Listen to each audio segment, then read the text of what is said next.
आज का टॉपिक है बायोलॉजिकल क्लासिफिकेशन।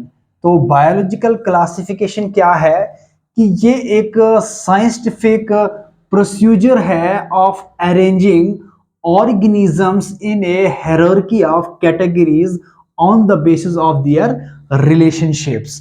तो इस बायोलॉजिकल क्लासिफिकेशन में हम जितने भी लिविंग ऑर्गेनिजम्स हैं उनको हम किस तरह से क्लासिफाई करेंगे इस हायरार्की ऑफ कैटेगरीज में।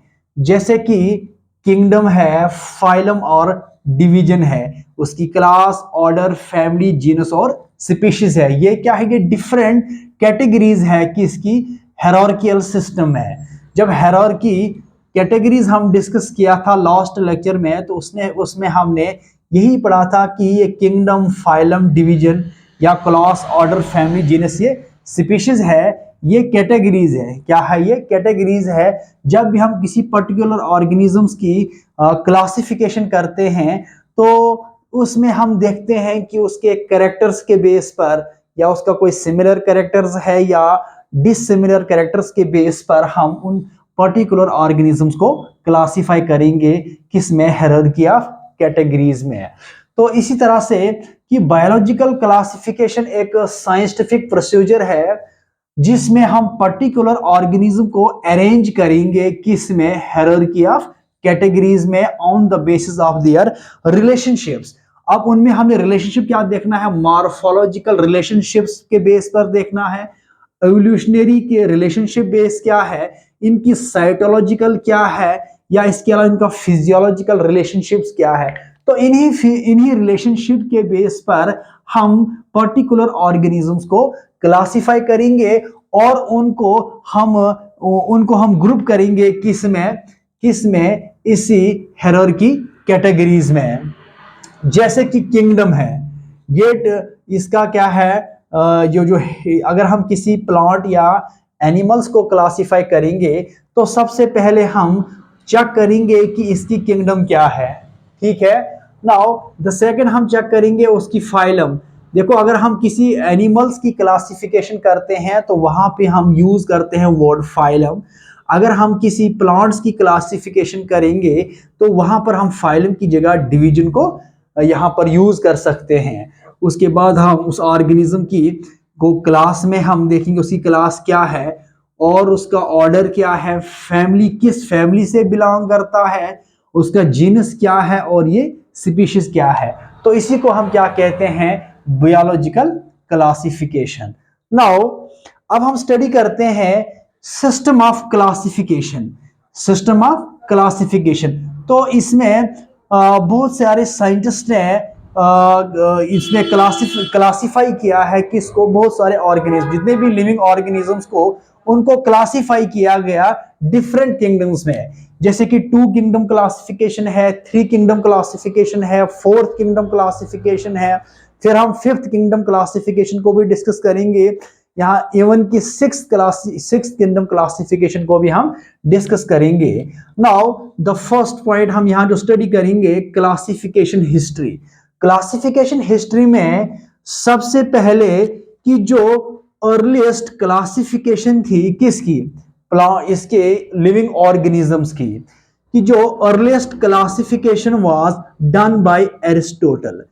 क्या है कि एरिस्टोटल ने क्या किया? सबसे पहले जो अर्लीस्ट क्लासिफिकेशन थी किसकी? ऑल लिविंग ऑर्गेनिजम्स की, it was done by Aristotle. और एरिस्टोटल ने क्या किया? एरिस्टोटल ने क्लासिफाइड किया था किसको? प्लांट्स को, ट्रीज में, श्रब्स और हर्ब्स में। और एनिमल्स को उन्होंने किस में क्लासिफाइड किया था? किसमें? एनिमल्स किसमें? 2 ग्रुप्स में उन्होंने एनिमल्स को डिवाइड किया था। एक वो एनिमल जिसमें क्या है? रेड ब्लड सेल्स है, और एक वो एनिमल्स जिसमें रेड ब्लड सेल्स नहीं है। तो ये क्लासिफिकेशन की हिस्ट्री में जो अर्लीस्ट क्लासिफिकेशन दी थी वो एरिस्टोटल ने दी थी।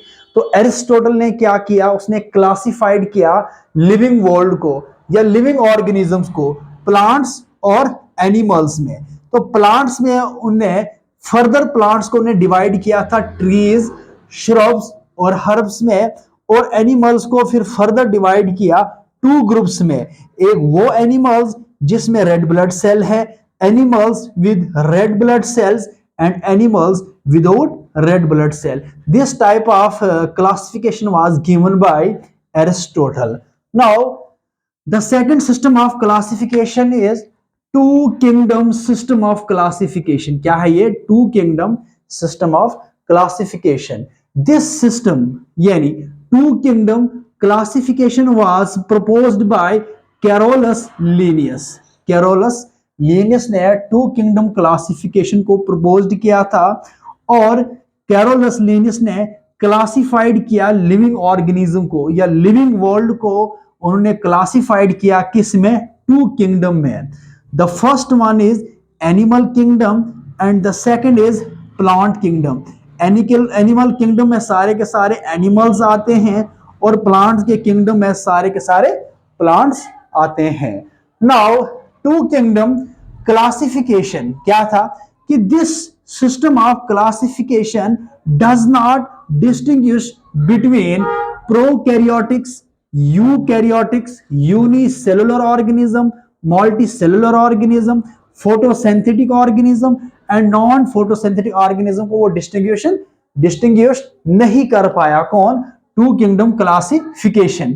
यानी क्लासिफिकेशन जो टू किंगडम क्लासिफिकेशन था ये कैरोलस लिनियस ने दिया है और इसने सारे होल लिविंग वर्ल्ड को डिवाइड किया था किस में? टू किंगडम्स में, animal kingdom and plant kingdom. But इस टू किंगडम क्लासिफिकेशन में उन्होंने ये क्लासिफाई नहीं किया था, यहां पर इस तरह का ये क्लासिफाई नहीं किया था कि इसमें कुछ ऑर्गेनिज्म ऐसे भी है जो प्रोकैरियोटिक्स हो सकते हैं, यूकैरियोटिक्स है या यूनिसेलुलर कौन है, मल्टीसेलुलर ऑर्गेनिज्म इसमें कौन है और फोटोसिंथेटिक्स इसमें क्या है और नॉन फोटोसिंथेटिक ऑर्गेनिज्म इसमें क्या हो सकते हैं। तो इस तरह का इस सिस्टम ने कि इन ऑर्गेनिज्म को डिस्टिंग्विश नहीं किया था। Now the next is three kingdom classification of three kingdom. जो सिस्टम ऑफ क्लासिफिकेशन इसको प्रपोज्ड किया किसने? हेकल ने in 1866। According to three kingdom system of classification Haeckel classified the living world into three kingdoms. So the first one is kingdom Plantae, the second is kingdom Animalia and the third one is protista. Now ये इसी को हम क्या कहते हैं? Three kingdom system of classification. It was proposed by Haeckel 1866 और Haeckel ने क्या किया? पूरे लिविंग वर्ल्ड को, जितने भी लिविंग ऑर्गेनिजम्स को उन्हें क्लासिफाइड किया था थ्री किंगडम्स में। तो जिसमें किंगडम प्लांटे हैं, किंगडम एनिमलिया और किंगडम प्रोटिस्टा। तो इसमें जो प्लांटे है इसमें सारे के सारे प्लांट्स आते हैं, किंगडम एनिमलिया में सारे एनिमल्स इसमें आ जाते हैं और प्रोटिस्टा की स्केल उसने यूज किया था फॉर यूनिसेलुलर ऑर्गेनिजम्स को। तो इसको हम क्या कहते हैं? Three kingdom system of classification.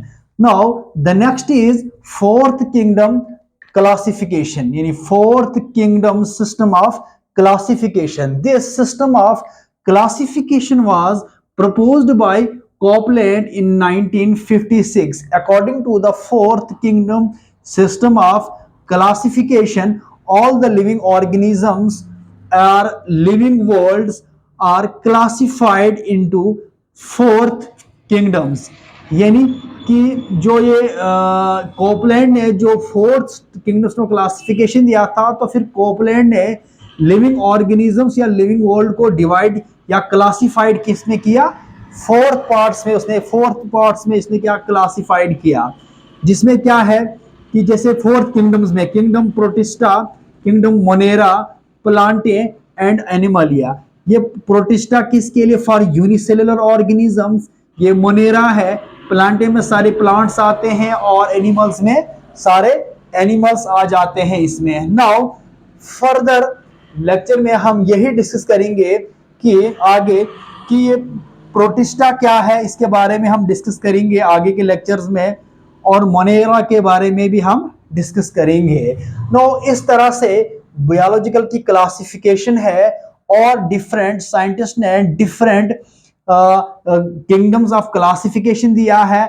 इसमें डिफरेंट ऑर्गेनिजम्स को इनमें डिफरेंट इस किंगडम्स के अंदर डिवाइड किया गया है।